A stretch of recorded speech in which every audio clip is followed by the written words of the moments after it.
it was hard not to watch. Monday's episode of John and Kate +8 scored its highest ratings ever with more than 10.5 million viewers. Now we have new details about their 10-year-old marriage and their lives off camera. CBS News correspondent Susan Roberts reports. Very swiftly, we turned into two different people. And in her first interview since filing for divorce, Kate tells People magazine that John wanted out for a long time. He does not want to be married to me anymore. No questions asked. He went and hired a lawyer and said, "You better get one." So I did.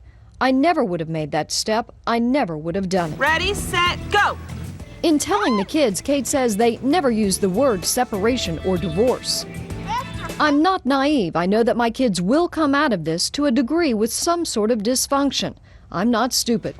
And she insists the show is not to blame for the dissolution of their marriage. This is a situation that absolutely would have happened whether the cameras were here or not. I don't want people thinking we traded marriage for fame ever. Tuesday, news reports based on the divorce filing claimed that John and Kate had been living separate lives for 2 years. Kate's lawyers explained that away as a misunderstanding of legalese. Still, that raised the question for many. How much of the Gosselin's reality show was real, and how much was staged for the cameras? Hey, let's clap. TLC has halted production. The next new episode won't air until August. Until then, the family will have to do something they haven't done in years: live without the cameras. We'll find happiness in this somewhere. Susan Roberts, CBS News, Washington.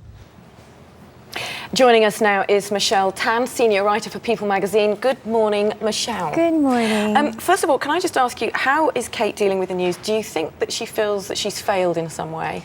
Definitely. She actually is going through a myriad of emotions right now. There are days where she actually feels relief because right now, this is the end of a lot of tension that's been building for the last 6 months. So to actually have a resolution, albeit not a happy one, she's sensing a bit of relief, but at the same time, she is feeling like she failed. This is a woman who's never quit at all in anything that she's ever done. Right. And right now, she's getting a little emotional and feeling like a failure. Yeah, absolutely.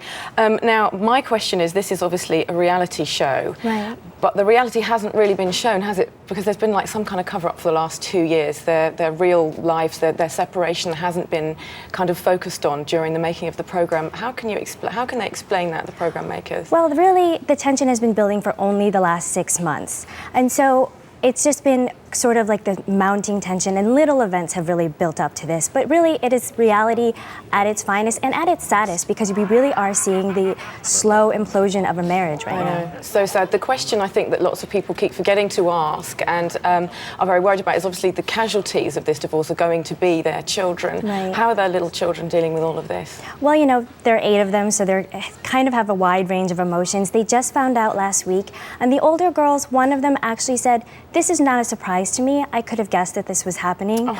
But the younger kids, they're only 5 years old, so they did learn about the news. They didn't say divorce. They didn't say separation. Right. John and Kate simply said that their lives are going to continue much like what they are now, where mom is home at some times, dad is home at some times, and really it's going to be very rare for the both of them to be together. Okay. And the little kids just said, "You know what? That's great. When's my next snack?" They're very young. It's going to take a little time for them to register. Yeah. Okay, so the children are basically going to stay in the house and the parents are going to just revolve around. Right. They've actually come to an agreement to provide a very stable home for them at this point. The kids are going to stay in their Pennsylvania home, and Kate will be at home at some times, and John will be at home sometimes, and they're just going to be rotating in and out of the house. Okay, Michelle, thank you very much.